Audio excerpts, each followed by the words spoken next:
Everyone, स्वागत है आप सभी का हमारे चैनल मेडकेम क्लासेस में। तो हमने अभी तक जो है अपना इंडक्टिव इफेक्ट और रेजोनेंस पढ़ लिया है।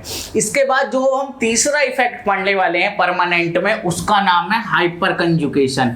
क्या नाम है? हाइपर कंजुगेशन, जिसे हम बेकर-नाथन इफेक्ट, जिसे हम सिग्मा बॉन्ड रेजोनेंस भी बोलते हैं। ठीक है, हाइपर कंजुगेशन, बेकर-नाथन इफेक्ट या सिग्मा बॉन्ड रेजोनेंस भी से आप बोल सकते हो। अब देखिए होता क्या है, मैं आपके सामने जो है हाइपर कंजुगेशन दिखा रहा हूं, तो आप जो है ध्यान से इस चीज को समझना। पहले ये देखिए, ये सपोज करो है कोई आपका पॉजिटिव चार्ज और इससे लगे हुए हैं दो हाइड्रोजन। अच्छा, पॉजिटिव चार्ज का क्या मतलब? यहाँ एक ऑर्बिटल जो है वो खाली पड़ा हुआ है, इसका ऑक्टेट पूरा नहीं है। अब यहाँ हो क्या रहा है, ये जो हाइड्रोजन और ये जो कार्बन के बीच का बॉन्ड है, ये जो हाइड्रोजन और कार्बन के बीच का आप ये जो बॉन्ड देख रहे हो, जो इसके पैरेलल है, जो इसके एकदम पैरेलल है, क्या होगा कि ये बॉन्ड यहाँ से टूट जाएगा। टूटेगा कैसे? कि यहाँ जो है कुछ इस प्रकार से टूटा, कुछ ये बॉन्ड इस प्रकार से टूटा, देखिए C और यहाँ हुआ H+ और यहाँ है हमारा हाइड्रोजन और है हमारा हाइड्रोजन। और इस C पे कैसा चार्ज आया? सपोज करो निगेटिव चार्ज आया, और ये C था पॉजिटिव चार्ज का हाइड्रोजन और हाइड्रोजन। अब ये निगेटिव पॉजिटिव मिलकर क्या बना सकते हैं? बॉन्ड बना सकते हैं। तो इसे ऐसा भी लिख दूं, ये लिख दिया मैंने। हुआ क्या, इनके बीच का ये बॉन्ड टूटा, ये H+ बना, और ये जो है क्या हो रहा है, ये वाला बॉन्ड टूट के कहां चला गया? इधर चला गया, और सीधी सीधी आपके सामने ये स्ट्रक्चर आपको मिल गई। अब ये हो क्यों रहा है? सबसे बड़ी बात तो हो रहा है स्टेबिलिटी के लिए, कुछ भी करके बस कंपाउंड में स्टेबिलिटी आ जाए, तो स्टेबिलिटी के लिए ऐसा हो रहा है। और देखिए ये क्या है, ये है सिग्मा ये है सिग्मा बॉन्ड, ये है सिग्मा बॉन्ड। और सिग्मा बॉन्ड में क्या होता रहता है? अपनी मर्जी से जो सिग्मा बॉन्ड रोटेट करता रहता है। तो रोटेट करने की वजह, इस सिग्मा बॉन्ड के रोटेट करने की वजह से क्या होगा, एक बार ये वाला हाइड्रोजन जो है प्लेन में चला जाएगा, एक बार ये वाला हाइड्रोजन इसके पैरेलल चला जाएगा। तो क्या हो रहा है, इसका मतलब ये तीनों हमारे जो हाइड्रोजन हैं, ये जो 3 के 3 आप ये हाइड्रोजन देख रहे हो, ये 3 के 3 तीनों इसके साथ जो है हाइपर कंजुगेशन में होंगे। तो इससे हमें क्या पता चला, ये जो कार्बन है इसकी जो ये अल्फा पोजीशन है, इस कार्बोकैटायन की जो अल्फा पोजीशन है, उसके जितने भी हाइड्रोजन है, जिन्हें हम क्या बोल सकते हैं? Alpha hydrogen. क्या बोल सकते हैं इन्हें? Alpha hydrogen. वे सारे के सारे क्या शो कर सकते हैं? Hyper conjugation. अच्छा, एक और समझिए हाइपर कंजुगेशन में आप एक चीज और समझिए। अगर आपके पास कुछ इस तरह से स्ट्रक्चर है, सपोज करिए कि ये आपके पास है कार्बन और ये 3 लगे हुए हैं इससे हाइड्रोजन। ठीक है, यहाँ कार्बन है और यहाँ डबल बॉन्ड और ये आपका CH2 और यहाँ है आपका हाइड्रोजन। तो यहाँ होगा क्या, जो आप ये बॉन्ड देख रहे हो, ये बॉन्ड ये वाला चला जाएगा इधर और ये चला जाएगा इधर। तो कुछ इस तरह से जो है हाइपर कंजुगेशन हो सकता है आपका कि ये H+, ये हाइड्रोजन और यहाँ डबल बॉन्ड C, और यहाँ जो है सिंगल बॉन्ड, ये एक हाइड्रोजन लगा हुआ है CH2 और निगेटिव। कुछ इस तरह से हाइपर कंजुगेशन हो सकता है। और कितनी हाइपर कंजुगेटिंग स्ट्रक्चर बन सकती है? जितने अल्फा हाइड्रोजन है, एक तो पहले से ही है ये, और कितने जितने अल्फा हाइड्रोजन है, अल्फा हाइड्रोजन कितने? 1 2 3 अल्फा हाइड्रोजन और जोड़ दो इधर। ठीक है, तो एक बार ये वाला हो रहा है, एक बार ये वाला हो रहा है। ठीक है, तो 3 जो है इस तरह से भी हाइपर कंजुगेशन हो सकता है। तो हमें ये 2 बात समझ में आई। क्या क्या बात समझ में आई? कि देखिए, अगर किसी वजह से आपके पास अगर जो है डबल बॉन्ड है या आपके पास कार्बोकैटायन है, तो वहां हाइपर कंजुगेशन हो सकता है। जो ये मैं आपको एग्जांपल दिखाया था +H का example, +H hyper conjugation. Hyper conjugation भी 2 प्रकार के होते हैं, +H और -H। +H और -H। -H क्या होता है पहले दिखा देता हूं, फिर उनके जो है आपको प्रकार लिखा दूंगा। देखिए, सपोज करो आपके पास CCl और यहाँ हमारा है सपोज करो CH2 निगेटिव, ये निगेटिव चार्ज है। तो होगा क्या, ध्यान से देखिएगा कि पहले क्या था, ये बॉन्ड टूट रहा था और यहाँ प्लस बन रहा था। अब की बार क्या होगा, ये बॉन्ड ऐसे टूटेगा और जो है Cl निगेटिव बनेगा। क्या बनेगा? Cl निगेटिव, क्योंकि क्लोरीन क्या होता है? इलेक्ट्रोनिगेटिव होता है कार्बन से, CH2 निगेटिव और यहाँ पॉजिटिव। अब ये निगेटिव पॉजिटिव मिलके क्या बना सकते हैं? यहाँ डबल बॉन्ड बना सकते हैं। तो कुछ इस तरह का हाइपर कंजुगेशन आपको देखने को मिलेगा। तो ये जो हाइपर कंजुगेशन होता है इसे कहते हैं -H। क्या बोलते हैं इसे, माइनस एच। पर ये सब पढ़ने से पहले ये माइनस एच प्लस एच आप समझ गए क्या होता है, ये नोट करना, अभी हम इन्हें डिटेल से और पढ़ेंगे। पर उससे पढ़ने से पहले मैं आपके सामने कुछ स्ट्रक्चर लिख रहा हूं, उसमें आपको बताना है कि जो है कितने अल्फा हाइड्रोजन है इसके अंदर हमारे। तो मैं आपके सामने एक स्ट्रक्चर लिखता हूं, तो उसमें आपको बताना है कितने अल्फा हाइड्रोजन। अच्छा एक चीज और कि सपोज करो आपके पास कुछ इस तरह के स्ट्रक्चर है, आपके पास ये स्ट्रक्चर है, ये हाइड्रोजन, ये हाइड्रोजन, ये हाइड्रोजन और यहाँ हमारा CH2 रेडिकल।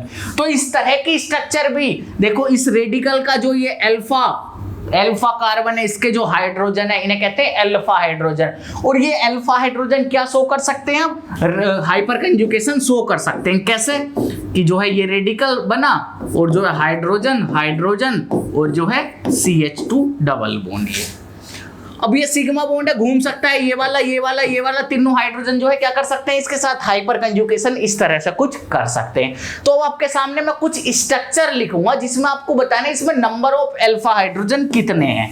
ठीक है, तो क्वेश्चन सुन लीजिए ध्यान से आप मेरा कि calculate the number of alpha hydrogen. क्या है,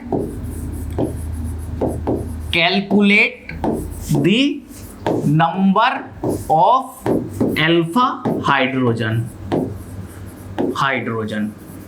ठीक है, तो कुछ स्ट्रक्चर लिखता हूं, उसमें आप बताना कि अल्फा हाइड्रोजन कितनी है। ये लिखी है, ठीक है, ध्यान से देखते रहिए, ये लिखा है मैंने। तीसरा एग्जांपल आप देखिए, ये लिखा है। ठीक है, अब नेक्स्ट एग्जांपल आप देखिए, आपके सामने जो है मैंने कुछ इस तरह से लिखा है, कुछ ये इस तरह से लिखा है। और नेक्स्ट सबके आप लिखते चले जाइए, ठीक है। और नेक्स्ट एग्जांपल देखिए, ये तो हम इनमें बात करते हैं। सबसे पहले कितने अल्फा हाइड्रोजन है, तो आपको ध्यान से देखना है। देखिए ये कैसा कार्बन है जिस पे पॉजिटिव चार्ज है, इसके पड़ोस का कार्बन कैसा है, ये अल्फा कार्बन। ये कैसा है, अल्फा कार्बन। भाई ये भी अल्फा है, ये भी अल्फा कार्बन है या नहीं।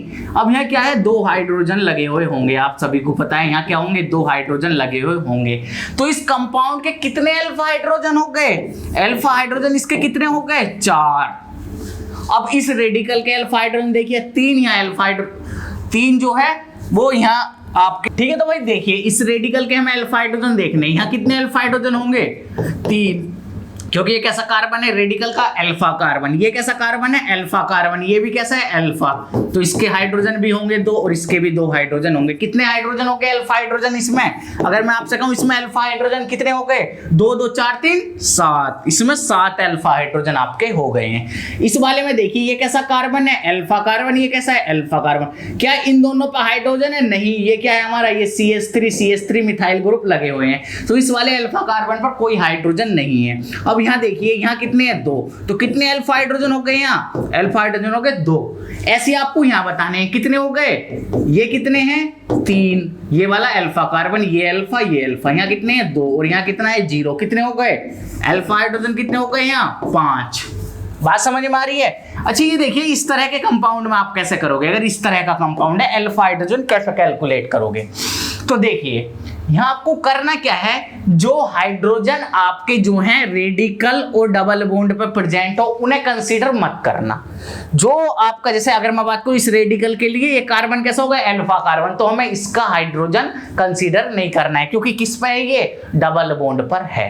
तो देखिए कैसे कंसीडर करेंगे इन्हें, ध्यान से देखिएगा आप कि आप जो है इधर वाले दोनों कर लो। ये कैसा कार्बन है, अल्फा कार्बन। ये कैसा है, अल्फा। रेडिकल के रेस्पेक्ट में कर रहे हैं, तो इस वाले अल्फा कार्बन को हमें कंसीडर नहीं करना क्योंकि ये डबल बॉन्ड वाला कार्बन है। तो कितने हो गए, रेडिकल के रेस्पेक्ट से 2 प्लस। अब भाई जो ये हमारा डबल बॉन्ड है इसके भी तो अल्फा पोजीशन होगी कुछ ना कुछ। अभी तक आपने रेडिकल के लिए तो करा है, अब डबल बॉन्ड की भी अल्फा पोजीशन होगी। तो आप देखिए इसमें कैसे करोगे, ये कैसी पोजीशन इसके लिए अल्फा, ये कैसी पोजीशन अल्फा। और इस डबल बॉन्ड के क्या बताया था, डबल बॉन्ड के लिए रेडिकल के कंसीडर नहीं करने, रेडिकल वाले के लिए डबल बॉन्ड के कंसीडर नहीं करने। तो जो यहाँ हाइड्रोजन है वो हमें कंसीडर नहीं करना है, केवल कौन सा है, ये। यहाँ कितने हैं, 2। तो कितने हो गए टोटल अल्फा हाइड्रोजन, 4। एक ट्रिक आपके समझ में आई होगी। अब दोबारा देखिए दूसरी तरकीब से हम कैसा कर सकते हैं कि एक आपका रेडिकल है ये, अब इस रेडिकल के जो है यहाँ कितने अल्फा हाइड्रोजन, डबल बॉन्ड वाला नहीं करना, कितने हैं, 2।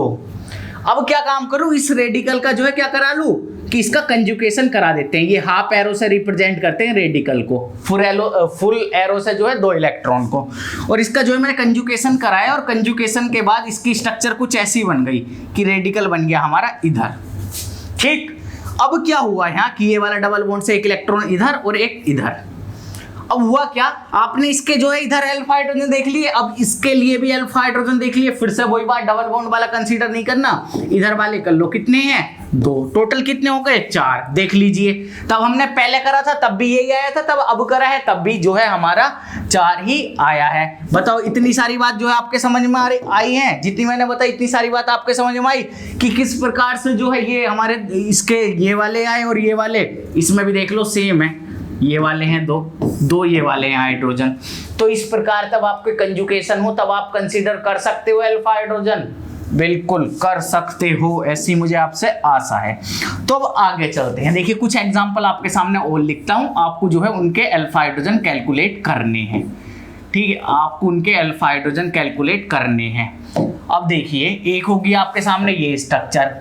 अब दूसरा देखिए आपके सामने में दूसरी स्ट्रक्चर लिखी है कुछ इस तरह से कि जो है ये डबल बॉन्ड।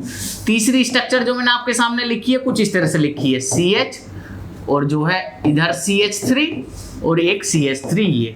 और लास्ट स्ट्रक्चर मैंने आपके सामने कुछ इस तरह से लिखी है CH3 CH3 CH3 और CH3। इन चारों कंपाउंड में आपको अल्फा हाइड्रोजन बतानी है कितने अल्फा हाइड्रोजन है। चूंकि अल्फा हाइड्रोजन ही तो हाइपर कंजुकेशन कर सकते हैं, तो पहले अल्फा हाइड्रोजन तो कंसीडर करना सीख लें, तभी तो हम आगे को काम करेंगे। तो देखिए इसमें डबल बॉन्ड के रेस्पेक्ट में देखें 1 2, सॉरी पॉजिटिव चार्ज के रेस्पेक्ट में देखें 1 2, इधर की तरफ कंसीडर नहीं करेंगे। डबल बॉन्ड के रेस्पेक्ट में देखें तो पॉजिटिव चार्ज इसकी डबल बॉन्ड की अल्फा पोजीशन है, तो इसे कंसीडर नहीं करेंगे, ये वाली अल्फा पोजीशन करेंगे। यहाँ कितना हाइड्रोजन होगा? 1 + 1। कितने टोटल अल्फा हाइड्रोजन इसमें? 3। इस कंपाउंड में बताओ अल्फा हाइड्रोजन कितने हैं? देखिए ये हमारा है डबल बॉन्ड, ये पूरा डबल बॉन्ड। डबल बॉन्ड की अल्फा पोजीशन कौन सी है? ये पूरा ये तो डबल बॉन्ड का ही कार्बन है, और इस डबल बॉन्ड की अल्फा पोजीशन इधर कौन सी है? ये। ठीक है, इस पे कितने हाइड्रोजन है? 1 2। इधर कितने हाइड्रोजन है? 1 2। टोटल अल्फा हाइड्रोजन कितने हो इसके? अल्फा हाइड्रोजन टोटल हो इसके 4। बात समझ में आ रही है कुछ? ऐसी इसके लिए देखिए, देखो ये दोनों कार्बन जिन पर स्टार कराए तो डबल बॉन्ड के कार्बन है, ये हमारी अल्फा पोजीशन नहीं हो सकती। इधर देखिए कितने अल्फा हाइड्रोजन? 3। इसके लिए देखिए कितने अल्फा हाइड्रोजन? 3। तो कितने टोटल अल्फा हाइड्रोजन है इस स्ट्रक्चर में? 6 अल्फा हाइड्रोजन। अब इस स्ट्रक्चर के लिए देखिए ये दोनों क्या है जिन पे मैंने स्टार बनाया है? ये तो हमारे डबल बॉन्ड के कार्बन है। अब इसके पड़ोस का कार्बन देखिए कौन सा carbon? Alpha carbon, alpha alpha alpha. अब इन पे जो हाइड्रोजन है तो 3 3 6 3 3 9 3 4 12। तो कितने टोटल अल्फा हाइड्रोजन हो गए इसके? 12। तो इस तरह से आपको जो है अल्फा हाइड्रोजन कैलकुलेट करने हैं। ठीक है, और जितने आपके अल्फा हाइड्रोजन होंगे उतनी ही उस स्ट्रक्चर की क्या बन सकती हैं? हाइपर कंजुकेटिंग स्ट्रक्चर बन सकती हैं, उतनी ही उसकी हाइपर कंजुकेटिंग स्ट्रक्चर बन सकती है। बात समझ में आ रही है? अगर आपको कहीं क्वेश्चन आए, देखिए कैलकुलेट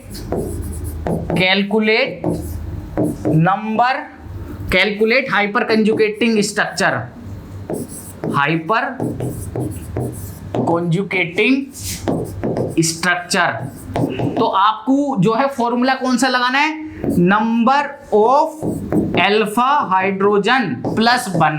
ये 1 क्यों आया? क्योंकि ये जो पहले से एक स्ट्रक्चर है हमारी, तो number of alpha hydrogen plus 1 लगाना है आपको। अगर कहीं ये क्वेश्चन आता है calculate the hyper conjugating structure. इतनी बात समझ में आ रही है? ठीक है, अब आप डालिए टाइप्स ऑफ हाइपर कंजुकेशन। आप लिखिए types of hyper conjugation, heading डालिए यहाँ टाइप्स ऑफ हाइपर कंजुकेशन। ठीक है, तो देखिए हाइपर कंजुकेशन जो आपकी होती है वो 2 प्रकार की होती है। कौन कौन सी? एक आपकी है +H, दूसरी आपकी -H। -H +H क्या होती है मैंने आपको जस्ट अभी बताया है। तो मैं आपके सामने ग्रुप लिख देता हूं कौन कौन हमारे +H शो करते हैं और कौन कौन हमारे प्लस जो है -H शो करते हैं। तो देखिए CH3, ये CH3, जनरली CD3 और CT3, ये तीनों जो है क्या कर सकते हैं? हाइपर कंजुकेशन शो कर सकते हैं। -H कौन कौन कर सकते हैं? CF3 कहीं भी ग्रुप लगा हुआ है, CCl3 कहीं भी ग्रुप लगा हुआ है, CBr3 कहीं भी ग्रुप लगा हुआ है और CI3 कहीं भी ग्रुप लगा हुआ है। तो ये आपके जो है क्या शो कर सकते हैं, ये आपके जो है -H शो कर सकते हैं। अब इसमें देखिए, अगर मैं इन तीनों की बात करूं, +H की बात करूं, तो किसका इन तीनों में से किसका अच्छा +H होगा, किसका अच्छा +H होगा, मैं ये बात कर रहा हूं। तो देखिए इसमें क्या होता है, ये CH, ये CD और ये CT। हाइपर कंजुगेशन में क्या होता है, इनके बीच का बॉन्ड टूटता है। हाइपर कंजुगेशन में होता क्या है कि CH जो है ये टूट जाता है बॉन्ड H पे प्लस, ऐसे इन दोनों के बीच बॉन्ड टूट जाता है, ऐसे इन दोनों के बीच बॉन्ड टूट जाता है। चूंकि CT का हाइड्रोजन का ये जो आइसोटोप्स है ड्यूटेरियम और ट्राइट्रियम, तो ट्राइट्रियम और कार्बन के बीच में जो बॉन्ड होगा वो स्ट्रॉन्ग बॉन्ड होगा। कार्बन और ट्राइट्रियम के बीच में क्या, कौन सा बॉन्ड होगा, स्ट्रॉन्ग बॉन्ड होगा। तो इस वजह से क्या होगा कि ये जो आप देख रहे हो जल्दी से नहीं टूट पाएगा। कौन जल्दी से टूट सकता है, ये वाला। हमें कैसे पता चला कि ये स्ट्रॉन्ग बॉन्ड है, तो तब हमने इस बॉन्ड की वाइब्रेशन फ्रीक्वेंसी देखी, सॉरी स्ट्रेचिंग फ्रीक्वेंसी देखी। तो stretching frequency proportional to bond strength, तो इसकी स्ट्रेचिंग फ्रीक्वेंसी सबसे ज्यादा थी, तो ये बॉन्ड जल्दी से नहीं टूटने का है। यहाँ ये टूट जाएगा, ये भी टूट जाएगा। तो इन तीनों में अगर ऑर्डर पूछूं +H का, तो क्या होगा, सबसे ज्यादा CH3 का, फिर CD3 का, फिर CT3 का। बताओ, इतनी बात आपके समझ में आई। अच्छा, इसमें वैसे मैं -H का ऑर्डर पूछूं, तो -H का यहाँ क्या ऑर्डर होगा, तो देखिए इसमें भी सेम बात है। इसमें क्या है, CF और जो है एक लिख लेता हूं CI। अब इन दोनों के बीच बॉन्ड टूटना है, ये टूटना है और ये टूटना है। कौन सा बॉन्ड इजीली टूट जाएगा, तो यहाँ देखिए ये जो कार्बन और फ्लोरीन का जो बॉन्ड है, ये 2p ओवरलैपिंग से बना है, और कार्बन आयोडीन का कौन सा बना है, 2p और 5p ओवरलैपिंग से बना है। तो किसकी ओवरलैपिंग अच्छी होगी, 2p और 2p की ओवरलैपिंग अच्छी होगी, क्योंकि सेल नंबर कम है। तो कौन इजीली टूट जाएगा, C और I के बीच का बॉन्ड इजीली टूट जाएगा। तो इसका मतलब क्या हुआ, इसमें जो है -H कौन जल्दी शो करेगा, देखिए जल्दी से टूट जाएगा, निगेटिव चार्ज आ जाएगा और -H शो करेगा। सबसे अच्छा करेगा CI3, फिर करेगा CBr3, फिर करेगा CCl3 और सबसे लास्ट में करेगा CF3। बताओ, ये सारी आपको बात समझ में आई। मैंने क्या लिखवाया है यहाँ, +H और -H की बात समझ में आई, +H और -H की बात समझ में आई या नहीं। अब नोट डालिए, एक नोट, उस नोट में आपको लिखना है +H increase the stability of positive charge and decrease the stability of negative charge. ठीक है, दूसरा आपको लिखना है -H increase the stability of negative charge and decrease the stability of positive charge. ये बात आप लिखिए कि जो आपका +H होगा वो इंक्रीज करेगा स्टेबिलिटी किसकी, पॉजिटिव चार्ज की, और डिक्रीज करेगा किसकी, नेगेटिव चार्ज की। ऐसी जो है आपका जो -H होगा वो इंक्रीज करेगा स्टेबिलिटी किसकी, नेगेटिव चार्ज की, और डिक्रीज करेगा किसकी, पॉजिटिव चार्ज की। अब आपके दिमाग में क्वेश्चन आ रहा होगा, क्वेश्चन क्या है आपके दिमाग में कि भाई +I ले लो, हमने पढ़ा +R ले लो, हमने पढ़ा +H ले लो, तीनों के तीनों पॉजिटिव चार्ज की स्टेबिलिटी इंक्रीज कर रहे हैं। तीनों के तीनों क्या कर रहे हैं, पॉजिटिव चार्ज की स्टेबिलिटी इंक्रीज कर रहे हैं। -I ले लो, -R ले लो, -H ले लो, तीनों के तीनों निगेटिव चार्ज की स्टेबिलिटी क्या कर रहे हैं, तीनों के तीनों निगेटिव चार्ज की स्टेबिलिटी इंक्रीज कर रहे हैं। बात आई कि हमें कौन सा देखना होगा। सपोज करो किसी में जो है +I भी लग रहा है, +R भी लग रहा है, और सपोज करो किसी में +I लगा हुआ है, +H लगा हुआ है और -R लगा हुआ है। तो फिर हम क्या करेंगे, ये दोनों तो एक दूसरे के इनवर्सली प्रोपोर्शनल हो गए। फिर हमारे दिमाग में क्या हमें करना है, हमारे दिमाग में क्या क्वेश्चन आएगा, तो ध्यान से सुनिएगा। ये जो है बहुत ही महत्वपूर्ण बात है, तो इसको ध्यान से सुनिएगा। आपके सामने बात कुछ इस प्रकार है कि जो आपको सबसे ज्यादा वैल्यू देनी है वो देनी है रेजोनेंस को। किसे वैल्यू देनी सबसे ज्यादा, रेजोनेंस को सबसे ज्यादा वैल्यू की बात कर रहा हूं। सबसे ज्यादा वैल्यू किसे देनी है, रेजोनेंस को। फिर दूसरे नंबर पे वैल्यू देनी है आपको हाइपर कंजुगेशन को, हाइपर कंजुगेशन, कंजुगेशन। फिर तीसरे नंबर पे आपको वैल्यू देनी है इंडक्टिव, इंडक्टिव को। तो इस प्रकार से आपको किसी भी चीज को वैल्यू देनी है, सबसे ज्यादा रेजोनेंस, हाइपर कंजुगेशन और इंडक्टिव। सपोज करो आपके पास कोई पॉजिटिव चार्ज है, पॉजिटिव चार्ज, आपके पास कोई पॉजिटिव चार्ज है और मैं इस पॉजिटिव चार्ज में आपसे बात करूं कि सबसे ज्यादा स्टेबल कौन करेगा, तो सबसे ज्यादा जो स्टेबल करेगा इसे वो प्लस आर करेगा, और सबसे ज्यादा जो डी स्टेबल करेगा इसे, जो सबसे ज्यादा डी स्टेबल करेगा वो माइनस आर करेगा, माइनस आर। फिर दूसरे नंबर पे क्या आएगा, प्लस एच, और इधर ही दूसरे नंबर पे हमारे क्या आएगा, माइनस एच। इसे डी स्टेबल, ये डी स्टेबल करने में है, स्टेबल करने में कौन आएगा, प्लस आई, और डी स्टेबल करने में कौन सा आएगा, माइनस आई। तो ऑर्डर कुछ इस प्रकार से होगा कि अगर हमने आर देख लिया, प्लस आर लगा हुआ है तो सबसे ज्यादा वैल्यू आर को देनी है, तो सबसे ज्यादा स्टेबल, और माइनस आर लगा हुआ है तो सबसे ज्यादा अनस्टेबल होगा। सबसे पहले हमें देखना रेजोनेंस है, उसके बाद हमें क्या देखना है, हाइपर कंजुगेशन, और सबसे लास्ट में आपको क्या देखना है, इंडक्टिव इफेक्ट। जैसा कि डीएनपी था, सबसे पहले डिस्टेंस देखे थे, फिर नंबर, फिर पावर। ऐसे ही आपको यहाँ सबसे पहले रेजोनेंस देखना है, फिर हाइपर कंजुगेशन देखना है और फिर इंडक्टिव देखना है। बोलिए मेरी बात समझ में आ रही है क्या आपके? सारी चीज नोट कर रहे हो या नहीं? मेरी बात आपके समझ में आ रही होंगी। इसके बाद की कुछ और बातें हम और कर लेते हैं। देखिए मैंने आपके सामने कुछ एग्जाम्पल लिख रखे हैं, तो इनकी आपको स्टेबिलिटी बतानी है। जो ये आपके सामने एग्जाम्पल लिखे हुए इनकी स्टेबिलिटी, इसमें कुछ आप देख रहे होंगे कि कार्बोकैटायन है। कार्बोकैटायन का क्या मतलब, कार्बन पे पॉजिटिव चार्ज। तो इसमें देखिए नंबर ऑफ अल्फा हाइड्रोजन, इसके देखिए, देखो सबसे पहले क्या देखना है आपको, मैंने क्या बताया, सबसे पहले रेजोनेंस, रेजोनेंस है इसमें कहीं नहीं। फिर क्या देखो, अल्फा पोजीशन पे हाइड्रोजन है, इसका मतलब दूसरे नंबर पर जो देखते हैं हम हाइपर कंजुगेशन, तो यहाँ हाइपर कंजुगेशन है। तो अल्फा हाइड्रोजन इसके कितने हैं, 3, इसके अल्फा हाइड्रोजन कितने हैं, 6, और इसके अल्फा हाइड्रोजन कितने हैं, 9। तो स्टेबिलिटी का ऑर्डर क्या होगा, जिसकी जितनी ज्यादा हाइपर कंजुगेटिंग स्ट्रक्चर होंगी, जिसके जितने ज्यादा अल्फा हाइड्रोजन होंगे, वो उतना ही स्टेबल होगा। तो स्टेबिलिटी का ऑर्डर कुछ इस तरह से हो जाएगा, सबसे ज्यादा स्टेबल वो, फिर ये और फिर ये। बताओ इतनी बात समझ में आई? दूसरा मैंने आपके सामने एग्जांपल लिखा है, इसमें देखिए CH2 पॉजिटिव और CH3, इसमें ड्यूटेरियम लगा हुआ है, इसमें ट्राइटियम लगा हुआ है। तो मैं आपसे पूछना चाहता हूं इनमें जो है सबसे स्टेबल कार्बोकैटायन, सबसे स्टेबल पॉजिटिव चार्ज कौन सा होगा? तो यहाँ आपको क्या पता चला, रेजोनेंस है, नहीं है। दूसरे नंबर पर क्या देखते हैं, हाइपर कंजुगेशन। इसमें किसका हाइपर कंजुगेशन है, CH3 का, इसमें CD3 का, इसमें CT3 का।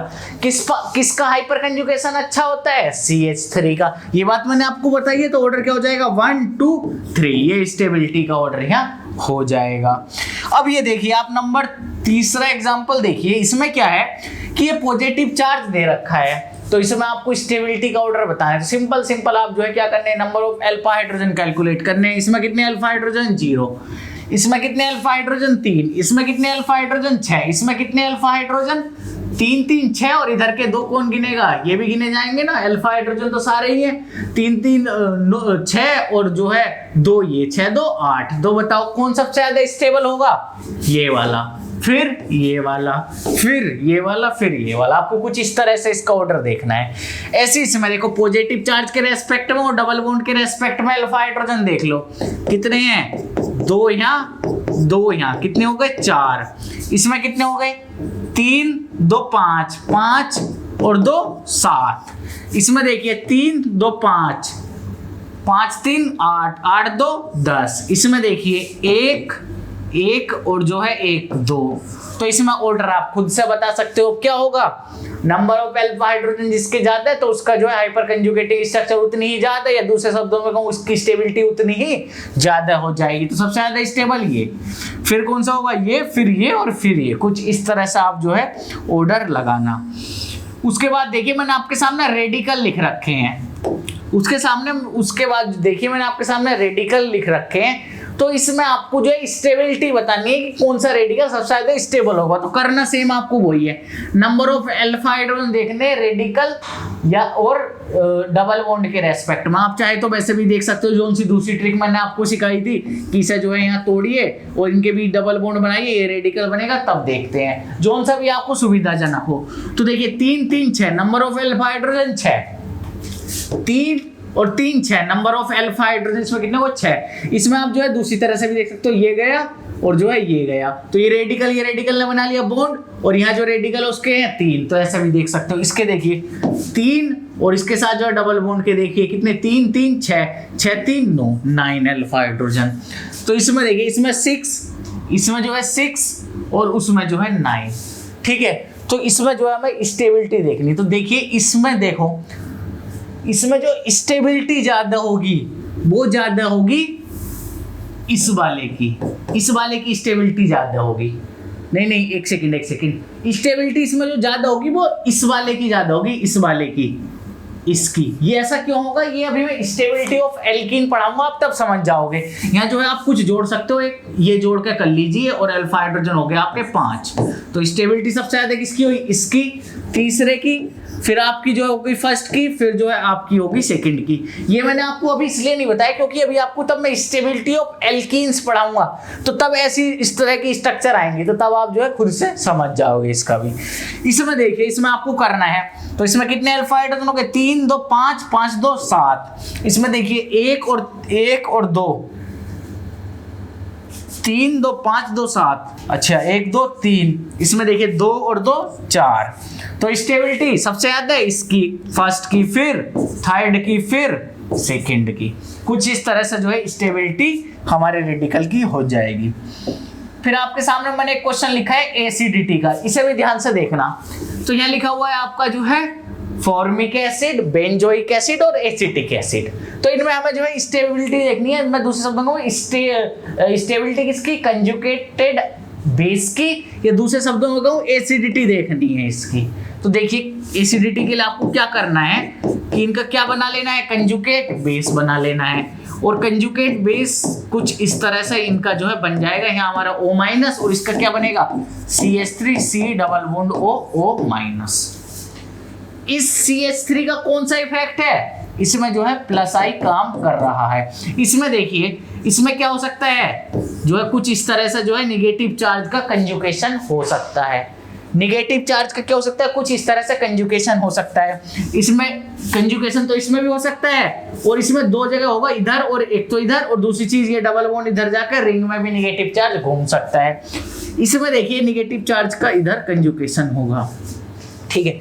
तो इसमें जो सबसे ज्यादा एसिडिक होता है वो हमारा फॉर्मिक एसिड होता है, फिर जो है हमारा बेंजोइक एसिड, और फिर जो है एसिटिक एसिड। अब ऐसा क्यों हो रहा है, रीजन समझिए इस चीज का, ठीक है। तो ये जो हमारा कंपाउंड है ये HC डबल बॉन्ड OH, इसमें जो है इक्विवेलेंट रेजोनेटिंग स्ट्रक्चर पाई जाती है। इक्विवेलेंट रेजोनेटिंग स्ट्रक्चर का क्या मतलब कि जो दोनों इसकी रेजोनेटिंग स्ट्रक्चर है वो बिल्कुल सेम है। मतलब ये हाइड्रोजन लगा हुआ है, ये इधर गया, ये इधर गया, दोनों जो इसकी है, दोनों इसकी रेजोनेटिंग स्ट्रक्चर इक्विवेलेंट है, ठीक है। और इस वाले केस में क्या है कि निगेटिव चार्ज इधर कार्बन पर जा रहा है, पर इसका कंजुगेशन तो हो रहा है, और इसमें क्या है CH3 का प्लस आई इफेक्ट लग रहा है। तो इसमें जो ऑर्डर होगा एसिडिटी का 1 2 3, सबसे ज्यादा जो है फॉर्मिक एसिड हमारा एसिडिक होगा। इसे ध्यान रख लेना, ये बहुत ज्यादा क्वेश्चन आपके एग्जाम में पूछा जाता है। दूसरा मैंने आपके सामने एसिडिक ऑर्डर लिखवा रखा है, इसे भी आप चाहें तो नोट कर सकते हैं। इसमें लिखा रहेगा सबसे ज्यादा फॉर्मिक एसिड आपका एसिडिक होगा, दूसरे में जो आपका बेंजोइक एसिड, फिर RCOOH का क्या मतलब, कोई भी जो है आपका एल्किल ग्रुप लगा हुआ है COOH से, तब उसके बाद जो आपका एसिडिक होगा वो होगा फिनोल, ठीक है। उसके बाद जो होगा मेथेनॉल, उसके बाद जो होगा वो होगा वाटर, उसके बाद कोई भी अल्कोहल हमारा हो सकता है, ठीक है। मेथेनॉल जो है वो वाटर से ज्यादा एसिडिक होगा।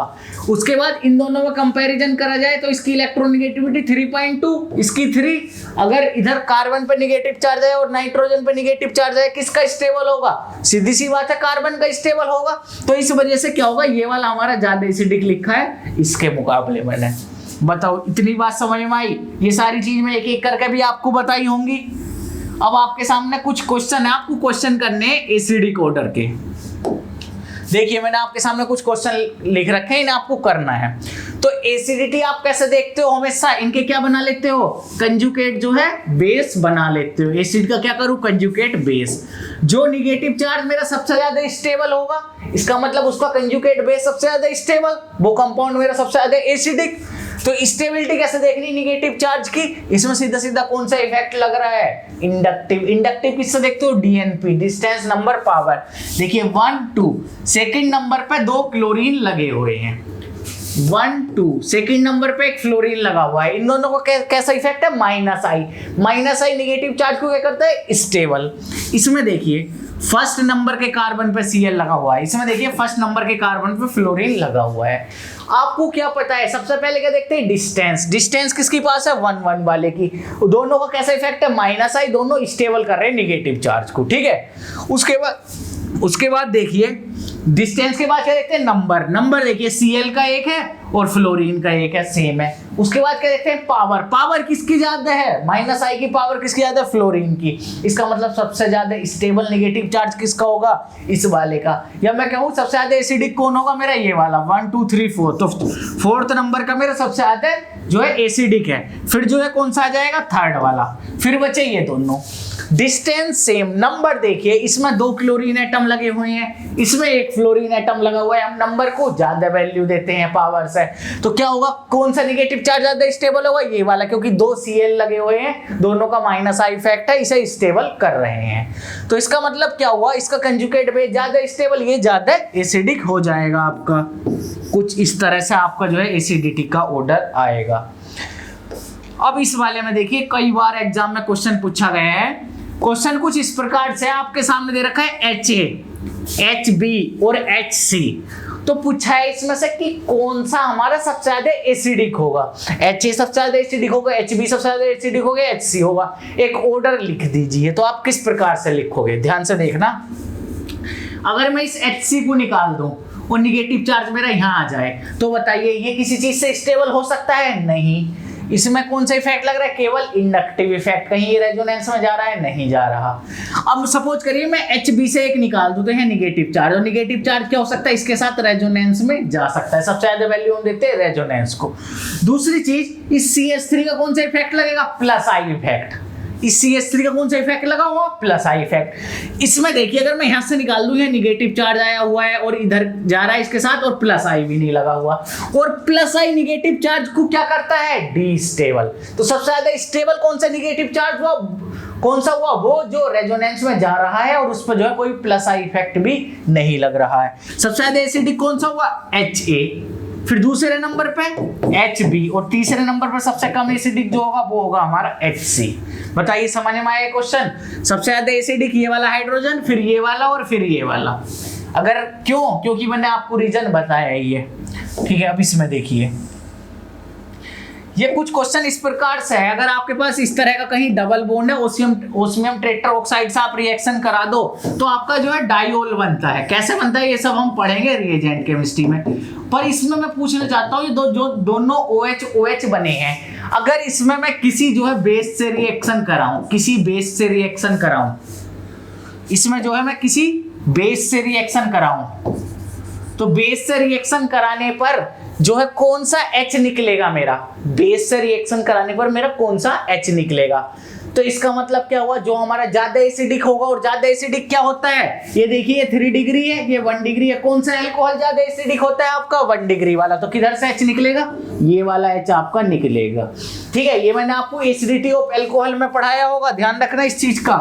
अब इसमें देखिए क्वेश्चन, देखिए ये क्वेश्चन क्या कहता है, आपके सामने इस तरह के जो है 4 स्ट्रक्चर हैं, इसमें आपको एसिडिटी बतानी है। एसिडिटी कैसे बताओगे आप, कंजुगेट बेस बनाकर। कंजुगेट बेस बना लो, यहाँ कैसे चार्ज, निगेटिव चार्ज, यहाँ निगेटिव, यहाँ निगेटिव, यहाँ निगेटिव, ठीक है। और ये negative charge C double bond O के साथ कंजुगेशन में, इसका भी negative charge C double bond O के साथ कंजुगेशन में। इसमें कुछ नहीं है और इसमें भी कुछ नहीं है। और मैंने आपको एक चीज और बता रखी है, जहां कहीं भी आपका जो C डबल H हो और OH हो, तो C डबल OH हमेशा OH से ज्यादा एसिडिक होगा।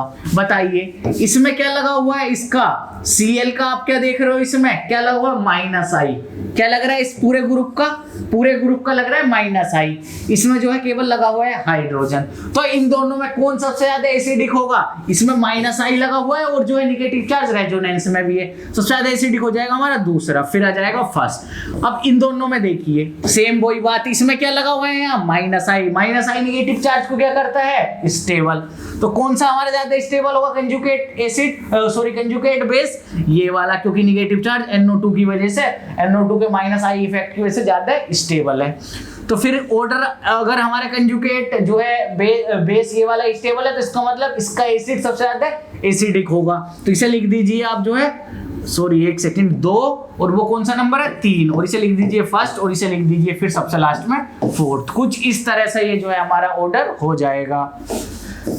अब ये देखिए, इसमें आपको जो है एसिडिटी का ऑर्डर लिखना है। आपको क्या समझ में आ रहा है? देखो COOH वाला तो सबसे ज्यादा होगा फर्स्ट वाला।